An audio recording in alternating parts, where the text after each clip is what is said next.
പ്രിയപ്പെട്ട ഷാലോം പ്രേക്ഷകരെ, നിത്യജീവൻ്റെ പാതയിലേക്ക് സ്വാഗതം. നിത്യജീവന്റെ പാത. വത്തിക്കാൻ കൗൺസിലിൻ്റെ പ്രമാണരേഖയിൽ പറയുന്ന പ്രകാരം കരിസ്മാറ്റിക് നവീകരണത്തിലൂടെ യേശുവിനെ കണ്ടുമുട്ടിയ അനേകർ തങ്ങളുടെ ജീവിതത്തിൻ്റെ വിവിധ മേഖലകളിൽ യേശുവിൻ്റെ പരിമളമായി തീരുന്നു. ആലപ്പുഴ സ്വദേശിയായ രാജു എന്നറിയപ്പെടുന്ന ഒരു മജീഷ്യൻ യേശുക്രിസ്തുവിനെ രക്ഷിതാവുനാഥനുമായി സ്വീകരിക്കുകയും ആത്മാഭിഷേകത്തിലൂടെ മാമോദീസയുടെ ഫലം പുറപ്പെടുവിക്കാനും തുടങ്ങിയപ്പോൾ അദ്ദേഹത്തിൻ്റെ ഉപജീവന മാർഗമായിരുന്ന മജീഷ്യൻ ജോലി, അല്ലെങ്കിൽ അതൊരു കലാപരമായ ഒരു മഹത്വം വിളിച്ചറിയിച്ചിരുന്ന മജീഷ്യൻ ജോലി എപ്രകാരം അദ്ദേഹത്തിൻ്റെ സുവിശേഷ പ്രചാരണത്തിനും ക്രിസ്തുവിൻ്റെ പരിമളം പരത്തുന്നതിനും ഉപയോഗിക്കുന്നു എന്നത് നമുക്ക് കാണാം. ആലപ്പുഴ ആറാട്ടുവഴിയിൽ താമസിക്കുന്ന ജോസഫ് സേബ എന്നറിയപ്പെടുന്ന രാജു ജോസഫ് ഒരു മജീഷ്യനാണ്. ചെറുപ്പം മുതലേ താൽപ്പര്യം തോന്നി പരിശീലിച്ച മാജിക് എന്ന കലയും സൂത്രവിദ്യകളും പിൽക്കാലത്ത് വചനപ്രഘോഷണത്തിനുള്ള ഒരു വ്യത്യസ്തമായ മാർഗമായി മാറിയ കഥയാണ് ഇദ്ദേഹത്തിൻ്റേത്. നന്നേ ചെറുപ്പം മുതൽ സൂക്ഷിച്ചിരുന്ന അടിയുറച്ച ഭക്തിയും വിശ്വാസവും ശക്തമായൊരു പ്രഘോഷണ ജീവിതത്തിലേക്ക് രാജുവിനെ നയിച്ചു. ചെറുപ്പത്തിൽ വൈദികനാകണമെന്ന ശക്തമായ ആഗ്രഹമുണ്ടായിരുന്നെങ്കിലും ദൈവഹിതം മറ്റൊന്നായിരുന്നു. ഇന്ന് ഈ പ്രഘോഷണ വഴിയിൽ ഭാര്യ സജിയും മക്കൾ അക്ഷയും അലീനയും ഒന്നിച്ച് തീഷ്ണതയോടെ നീങ്ങുമ്പോൾ ഇദ്ദേഹത്തിന് തികഞ്ഞ ചാരിതാർത്ഥ്യമാണുള്ളത്. പ്രായഭേദമന്യേ ഏറ്റവും കൗതുകമേറിയ കലയാണ് മാജിക്. പ്രേക്ഷകരെ ഇത്രത്തോളം പിടിച്ചിരുത്താൻ കഴിയുന്ന മറ്റൊരു കല ഇല്ല എന്ന് തന്നെ പറയാം. അത്ഭുതവും കൗതുകവും ഉളവാക്കുന്ന ബിബ്ലിക്കൽ മാജിക്കിലൂടെ രാജു എന്ന മജീഷ്യൻ ആത്മീയ സത്യങ്ങളെക്കുറിച്ച് കാണികളെ ബോധവാന്മാരാക്കുന്നു. ഇത്തരം സന്ദേശങ്ങൾ പിഞ്ചു കുഞ്ഞുങ്ങളുടെ അടക്കം മനസ്സിൽ പതിപ്പിക്കുവാൻ മാജിക് വഴി ഇദ്ദേഹത്തിന് കഴിയുന്നുണ്ട്. മാജിക്കിലേക്ക് കടന്നു വന്നതും ഒരുപക്ഷെ ട്രിക്കുകളുടെ ഒരു ലോകത്തിലേക്ക് വരാൻ വേണ്ടിയിട്ടായിരുന്നിരിക്കാം. പക്ഷെ ഞാൻ അത് കറക്റ്റായിട്ട് മനസ്സിലാക്കിയത് തമ്പുരാനിലേക്കാണ്, അല്ലെ തമ്പുരാനെ ഇതൊക്കെ പഠിപ്പിച്ചത് അവന് വേണ്ടിയിട്ട് ഉപയോഗിക്കാനാണെന്ന് മനസ്സിലാക്കിയത് വളരെ താമസിച്ചാണ്. ഏകദേശം ഒരു 22 വർഷങ്ങൾക്ക് മുമ്പ് ഒരു നവീകരണ അനുഭവത്തിലേക്ക് ഞാൻ വരുമ്പോഴത്തേക്ക്, ഒരു ധ്യാനത്തിലൊക്കെ സംബന്ധിച്ച് അങ്ങനെ ഇരിക്കുമ്പോഴത്തേക്ക് എനിക്ക് തോന്നി, എന്തുകൊണ്ട് തമ്പുരാൻ്റെ വചനം ഇതിലൂടെ കൊടുത്തുകൂടാം മറ്റുള്ളവർക്ക്. നമ്മൾ ഈ ഭൂമിയിൽ ദൈവം സൃഷ്ടിച്ചിരിക്കുന്ന സമസ്ത ജീവജാലങ്ങളും സമസ്ത വസ്തുക്കളും ശരിക്കും പറഞ്ഞു കഴിഞ്ഞാൽ തമ്പുരാൻ്റെ മഹത്വം വിളിച്ചോതുന്നതാണ്.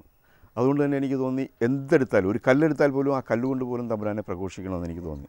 അത് പല കഠിനമായ ജീവിതാനുഭവങ്ങളിൽ നിന്നാണ് എനിക്കത് അതിലേക്ക് കടന്നു വരാൻ കഴിഞ്ഞത്. ഓരോ ഐറ്റം എടുത്തു വെച്ചിട്ട് ആലോചിക്കും, ചിന്തിക്കും, ഇതിന് ഏത് വചനം നമുക്ക് കൊടുക്കാൻ കഴിയും. അപ്പോൾ നീ ബൈബിൾ തുറക്കൂ, നിനക്ക് ആവശ്യമുള്ള വചനം ഞാൻ തരും എന്നുള്ളൊരു സന്ദേശം പോലെ എനിക്ക് കിട്ടും.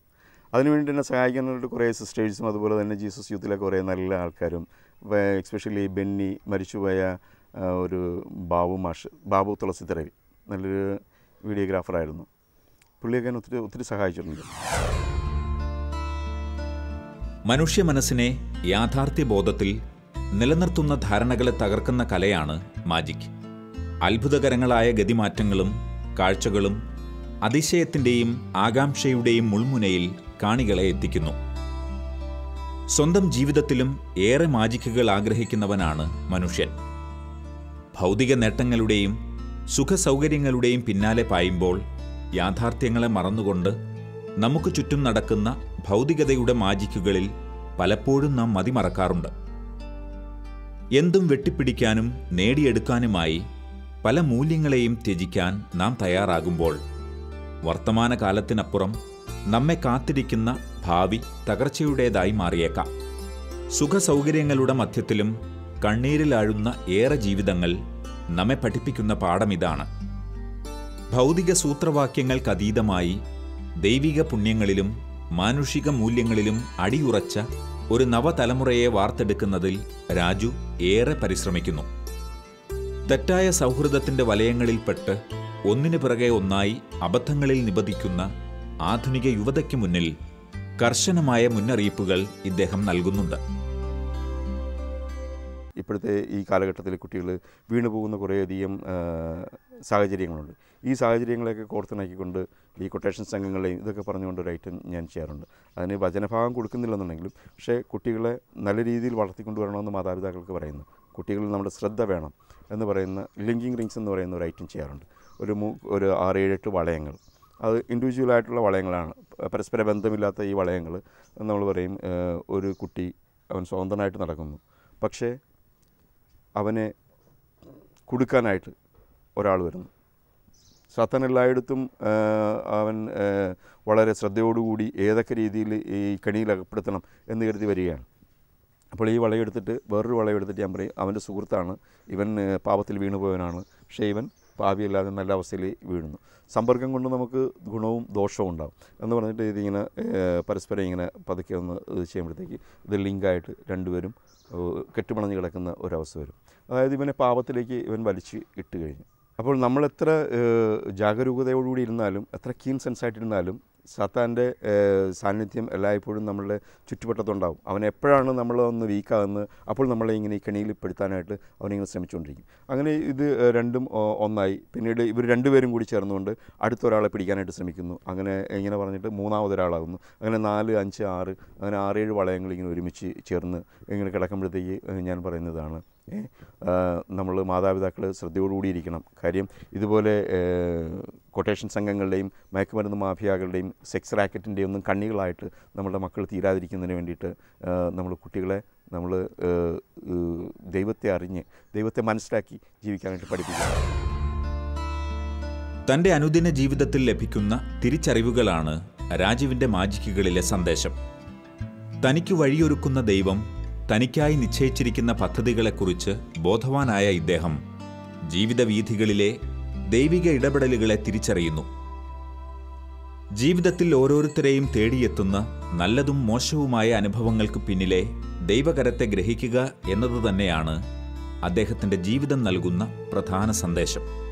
ഏറെ പ്രതിസന്ധി ഘട്ടങ്ങളിലൂടെ നീങ്ങുമ്പോഴും തന്നെ തേടിയെത്തുന്ന ദൈവകരം എന്നും രാജു തിരിച്ചറിഞ്ഞിട്ടുണ്ട്. ഇനി മുന്നോട്ട് ജീവിതമില്ല എന്ന ഘട്ടത്തിൽ പോലും തന്നെ താങ്ങിയ ദൈവസ്നേഹത്തെക്കുറിച്ച് വർണ്ണിക്കുമ്പോൾ ആ വിശ്വാസത്തിൻ്റെ ദൃഢത വ്യക്തം. പൂർണ്ണമായ ആശ്രയത്വം വിശ്വാസത്തിലൂടെയുള്ള ജീവിത വിജയത്തിന് അനിവാര്യമാണെന്ന് ഇദ്ദേഹത്തിൻ്റെ ജീവിതാനുഭവങ്ങൾ തെളിയിക്കുന്നു. എൻ്റെ സഹോദരിയുടെ കല്യാണത്തിൻ്റെ സമയത്ത് ഞാൻ 2 പ്രാവശ്യം ഈ ജീവിതത്തിൽ നൊളിച്ചോടാൻ തീരുമാനിച്ചു. കാര്യം റിന്യൂവലിലാണ്, ഞാൻ നവീകരണത്തിലാണ്, തമ്പുരാനെ അറിഞ്ഞ വ്യക്തിയാണ്. എങ്കിൽ പോലും പലപ്പോഴും ഈ സാത്താൻ ചുമ്മാ ഇരിക്കില്ലല്ലോ. അങ്ങനെ പലപ്പോഴും സാത്താൻ എന്നെ ഇങ്ങനെ പരീക്ഷിക്കുമായിരുന്നു. അതായത് കല്യാണത്തിന് 5 പൈസ കയ്യിലില്ല. അതിൻ്റെ ഒരു ശരിക്കും പറഞ്ഞ ജീവിതാനുഭവമാണ്. ബിസിനസ്സിൻ്റെ ഭാഗമായിട്ട് എനിക്ക് കിട്ടാനുള്ള കാശ് വാങ്ങിക്കാനായിട്ട് ഞാൻ വടക്കേന്ത്യയിലേക്ക് പോയി. തിരിച്ചു വരുന്ന വഴി എൻ്റെ കയ്യിൽ ആകെ ഉള്ളത് 5000 രൂപയാണ്. മനസ്സമ്മതം, അടുത്ത ആഴ്ച മനസ്സമ്മതമാണ്, കാശ് കൊടുക്കണം, എല്ലാ കാര്യങ്ങളും ചെയ്യണം. അപ്പോൾ മേട്ടൂർ അണക്കെട്ടിലൂടെ ഇങ്ങനെ വണ്ടി ഇങ്ങനെ കയറി വരിക. അപ്പോൾ എൻ്റെ കണ്ണിൽ നിന്ന് ഇങ്ങനെ കണ്ണീരിങ്ങനെ ഒഴുകിക്കൊണ്ടിരിക്കുകയാണ്. അപ്പോൾ ഞാൻ ഇങ്ങനെ ആലോചിക്കുകയാണ്, പൈസ ആയിട്ടില്ല, ചെന്ന് കഴിഞ്ഞാൽ കല്യാണം മുടങ്ങിപ്പോവും, എന്താ ചെയ്യുക ഇവിടെ നിന്ന്. അപ്പോൾ എൻ്റെ മനസ്സിൽ നിന്ന് ഒരുത്തം പറയുകയാണ്, നീ ഇവിടെ നിന്നൊരു ചാട്ടം ചാടിക്കോ, ഇത് ഇപ്പോൾ ചാടുകയാണെന്നുണ്ടെങ്കിൽ കറക്റ്റ് നീ താഴത്തോട്ട് പോകും, പോയി കഴിഞ്ഞാൽ പിന്നെ നിനക്കൊന്നും അറിയണ്ട, നീ ഇല്ലാത്ത കാരണം എങ്ങനെയെങ്കിലുമൊക്കെ കല്യാണം നടക്കും, ആരെങ്കിലുമൊക്കെ ചേർന്ന് കല്യാണം നടത്തിക്കോളും. പക്ഷേ ആ നിമിഷം തന്നെ ആരോ എന്നെ കുലുക്കി വിളിക്കുന്ന പോലെ, നീ എന്താ ചിന്തിക്കുന്നത്, നീ എന്നെ മറന്നോ, നീ ഓർക്കുന്നില്ലേ, നീ നിൻ്റെ സഹോദരനോട് പറഞ്ഞിട്ട് പോകുന്ന കാര്യം ഓർക്കുന്നില്ലേ? ഞാൻ എൻ്റെ സഹോദരനോട് പറഞ്ഞതാണ്, എൻ്റെ തമ്പുരാനുണ്ടെന്നുള്ള ബോധ്യമുണ്ട്, ആ ബോധ്യത്തോടു കൂടിയാണ് ഞാൻ ഈ കല്യാണത്തിന് വേണ്ടി ഒരുങ്ങുന്നത്. പൈസയ്ക്ക് വേണ്ടി നീ എന്ത് ചെയ്യുമെന്ന് ചോദിച്ചപ്പോഴത്തേക്ക് ഞാൻ പറഞ്ഞ എല്ലാവരോടും പറഞ്ഞു, എൻ്റെ തമ്പുരാനുണ്ടെന്നുള്ള ബോധ്യത്തിലാണ് ഞാനത് വാക്ക് കൊടുത്തത്, തമ്പുരാൻ നടത്തും. അങ്ങനെ ഒരു ചോദ്യം വന്നപ്പോഴത്തേക്ക് ഞാൻ പെട്ടെന്ന് ഞെട്ടി, എന്തോ എന്നിൽ നിന്ന് തെറിച്ചു പോയ പോലൊരു അനുഭവം ഉണ്ടായി. ഞാൻ രാത്രി ഏകദേശം വെളുക്കാറായപ്പോഴത്തേക്ക് പാലായിൽ വന്നു. തമ്പുരാൻ എന്നെ നടത്തിക്കൊണ്ട് പോകുമായിരുന്നു. ആ വഴിയിലൂടെയൊക്കെ എന്നെ കൈപിടിച്ച് ശരിക്കും കൊണ്ടുപോകുമായിരുന്നു. നീ ഇത് ചെയ്യ്, ഇങ്ങനെ ചെയ്യ്, ഇന്ന ആളത്ത് ചോദിക്കൂ, നിനക്ക് എല്ലാം ലഭിക്കും. അതെ, ദൈവം തൻ്റെ മഹത്വത്തിൻ്റെ സമ്പന്നതയിൽ നിന്ന് യേശുക്രിസ്തു വഴി നമുക്ക് ആവശ്യമുള്ളതെല്ലാം തരും എന്ന് പറയുന്ന ആ വചനഭാഗം ശരിക്കും എൻ്റെ ജീവിതത്തിൽ അന്നേരം അന്വർത്ഥമാകും. അവൻ എന്നെ വിളിച്ചപേക്ഷിക്കുമ്പോൾ ഞാൻ ഉത്തരമരുളും.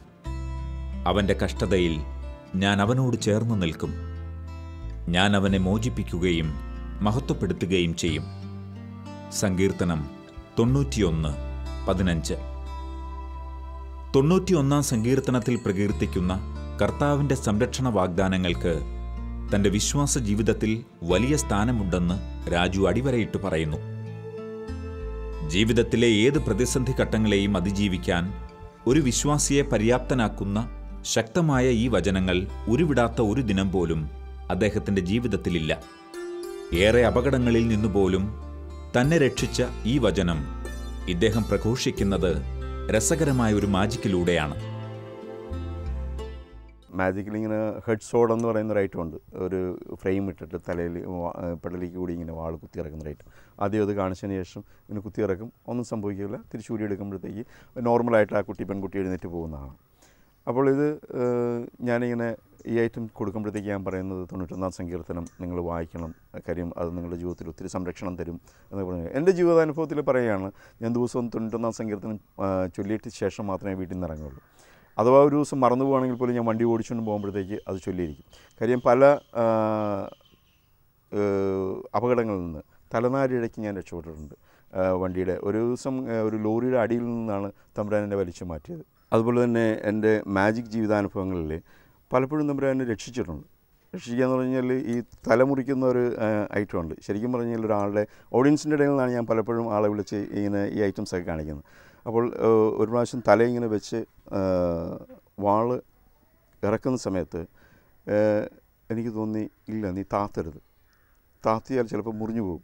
അങ്ങനെ എനിക്ക് തോന്നാറില്ല. ശരിക്കും അതിൽ മാജിക്കിൻ്റെ ട്രിക്കാണ്. അതിൽ ഒരു ചെറിയ ഒരു ഘടകമുണ്ട്, അതിലൊരു ചെറിയ ലൂപ്പ് സംവിധാനമുണ്ട്. അത് മാറിയെങ്കിൽ മാത്രമേ കറക്റ്റായിട്ട് അത് വർക്ക് ചെയ്യുള്ളൂ. ആ ലൂപ്പ് എടുക്കേണ്ടത് അസിസ്റ്റൻ്റ് ജോലിയാണ്. എന്തുകൊണ്ടാവോ മറന്നുപോയതാണോ മനഃപൂർവ്വമാണോ എന്ന് എനിക്കറിയില്ല. അന്ന് അവൻ ആ ലൂപ്പ് എടുത്തിട്ടില്ലായിരുന്നു. ശരിക്കും ഞാൻ ആ വാള് താത്തിയിരുന്നുണ്ടെങ്കിൽ ഈ അവിടെ വന്നിരുന്ന പെൺകുട്ടിയുടെ തല രണ്ടായിട്ട് മുറിഞ്ഞു പോകാൻ. പക്ഷേ എൻ്റെ ഉള്ളിൽ നിന്ന് ആരോ എനിക്ക് ഒരു പ്രേരണ തന്നു. അപ്പോൾ ഞാൻ ആ സമയത്ത് റിന്യൂവലിലേക്ക് വന്നിട്ടില്ല. അപ്പോൾ പോലും തമ്പുരാൻ എന്നെ കരുതുന്നുണ്ടായിരുന്നു. നിന്നെ എനിക്ക് ആവശ്യമുള്ളവനാണ്, നീ എനിക്ക് വേണ്ടവനാണ്, നീ ജയിലിൽ പോകേണ്ടവനല്ല, അതുകൊണ്ട് നീ ഇപ്പം താഴ്ത്തരുത് എന്ന് തോന്നി ഞാൻ പതുക്കെ ഒന്ന് വെച്ച് നോക്കിയപ്പോഴത്തേക്ക് ആ പെൺകുട്ടി പെടലി ഇങ്ങനെ വയ്ക്കുന്നുണ്ട് വേദന എടുത്തിട്ട്. ഉടനെ തന്നെ ഞാൻ എടുത്ത് നോക്കിയപ്പോഴത്തേക്ക് ലൂപ്പ് മാറിയില്ല. അറിയാതെ ദൈവമേ കർത്താവേ എന്ന് ഞാൻ വിളിച്ചു പോയി മനസ്സിൽ. ഈ അഗ്നിയിലൂടെ നടന്നാലും സമുദ്രത്തിനടിയിൽ പോയാലും അഗ്നി നിന്നെ ചുടുകയില്ല, സമുദ്രജലം നിന്നെ മൂടിക്കളയുകയില്ല എന്ന് പറയുന്നൊരു വചനഭാഗം. അത് വിശ്വാസത്തിൻ്റെ ഒരു ദാർഢ്യത്തിൽ നിന്ന് നമുക്ക് കിട്ടുന്നതാണല്ലോ. അപ്പോൾ ഞാനത് അതിന് വേണ്ടിയിട്ട് എന്തെങ്കിലും ക്രമീകരിക്കണമെന്ന് ഇങ്ങനെ മനസ്സിലാലോചിച്ചു. അപ്പോൾ വിശ്വാസം ദൃഢമാണെങ്കിൽ അത് കടുകുമണിയോളമേ ഉള്ളെങ്കിൽ പോലും അത് ദൃഢമായ വിശ്വാസമാണെന്നുണ്ടെങ്കിൽ മലയോട് കടലിൽ ചെന്ന് പതിക്കാൻ പറഞ്ഞു കഴിഞ്ഞാൽ പതിക്കും എന്ന് പറയുന്നൊരു ഭാഗമുണ്ടല്ലോ. അപ്പോൾ ഇത് പറയുന്നതിന് വേണ്ടി എന്ത് ചെയ്യുമെന്ന് ഞാൻ ഇങ്ങനെ ആലോചിച്ചപ്പോഴത്തേക്ക് എനിക്ക് കിട്ടിയത്, ഞങ്ങൾ മാജിക്കിൽ സാധാരണ ഈ തലയിൽ തീർത്തിച്ച് ചായ തിളപ്പിക്കുന്ന ഒരു ഐറ്റം കോമഡി ആയിട്ട് ചെയ്യുന്നതാണ്. പക്ഷേ എങ്കിലും അത് എല്ലാവർക്കും അത്ഭുതം തോന്നുന്നതാണ്.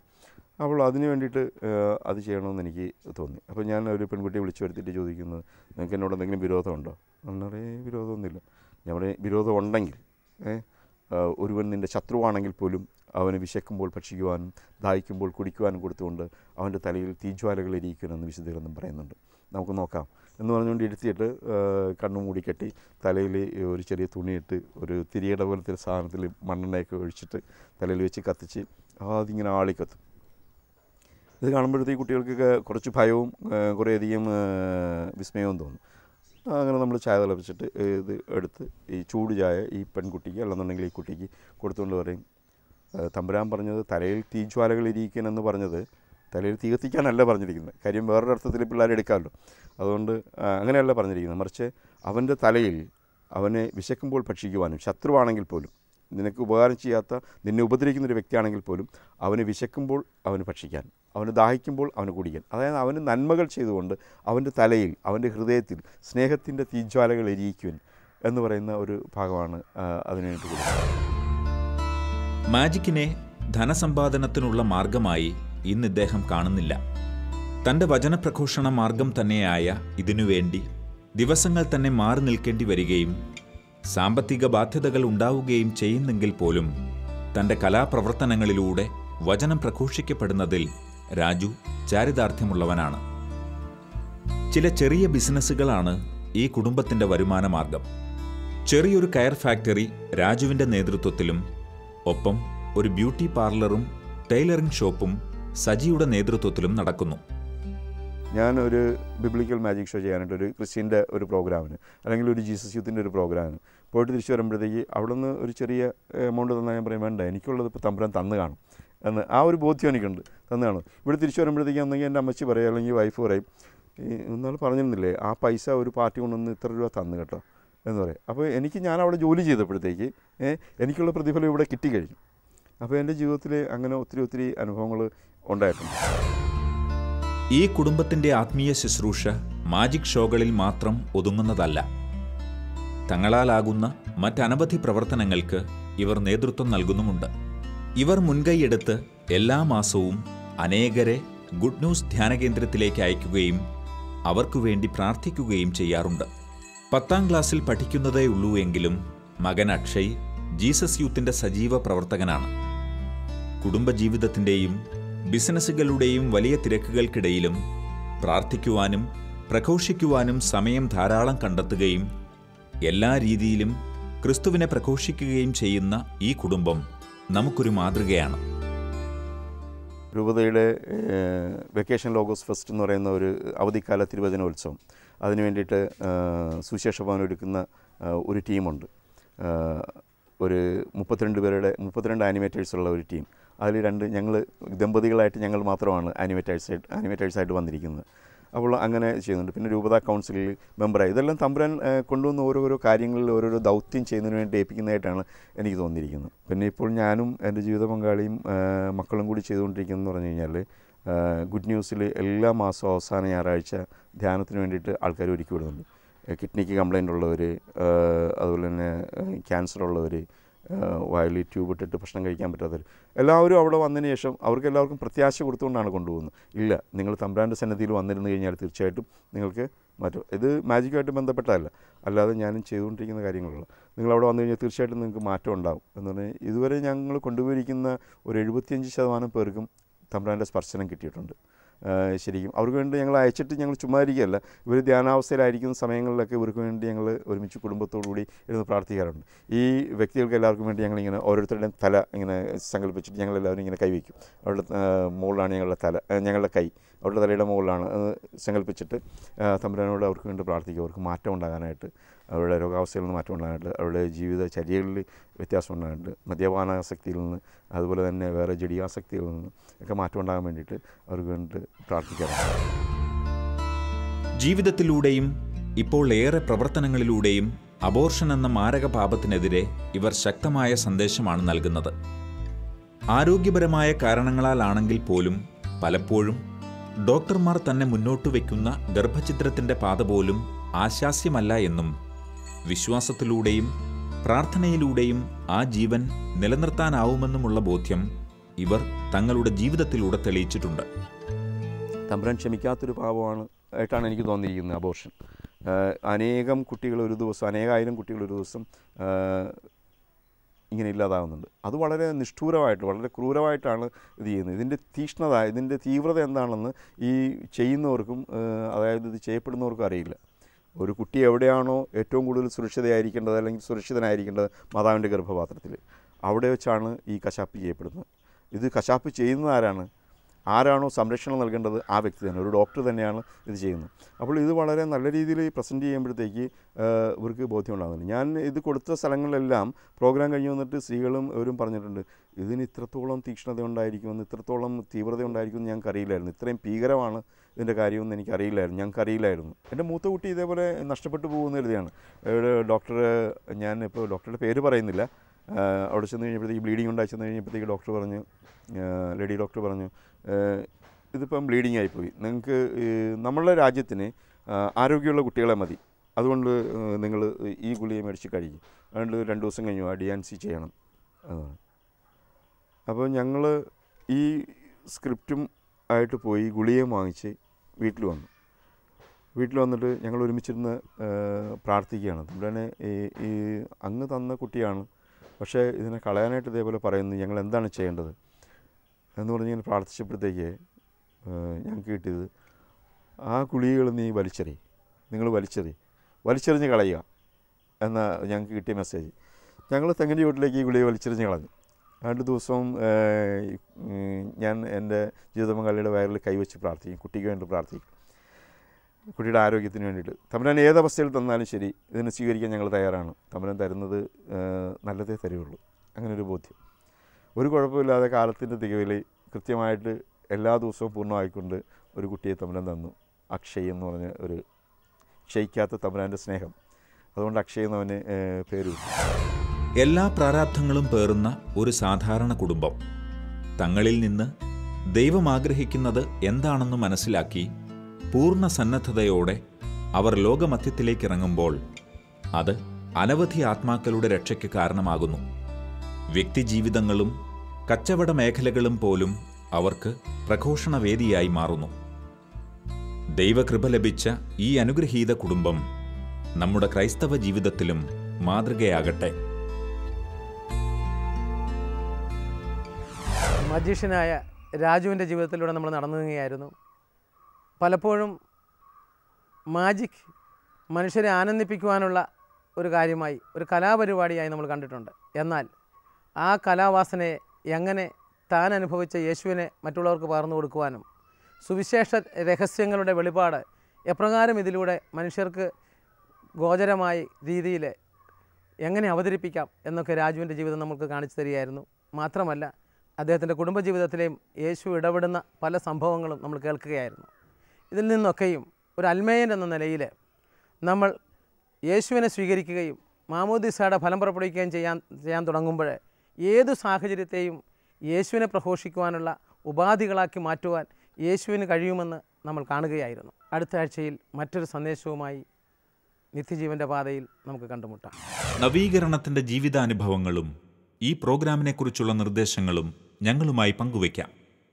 ഞങ്ങളുടെ വിലാസം: പ്രൊഡ്യൂസർ, നിത്യജീവൻ്റെ പാത, Shalom television, Peruvannamuzhi PO, Kozhikode 673-528. Phone 0496 266 4688. Email info@shalomonline.net.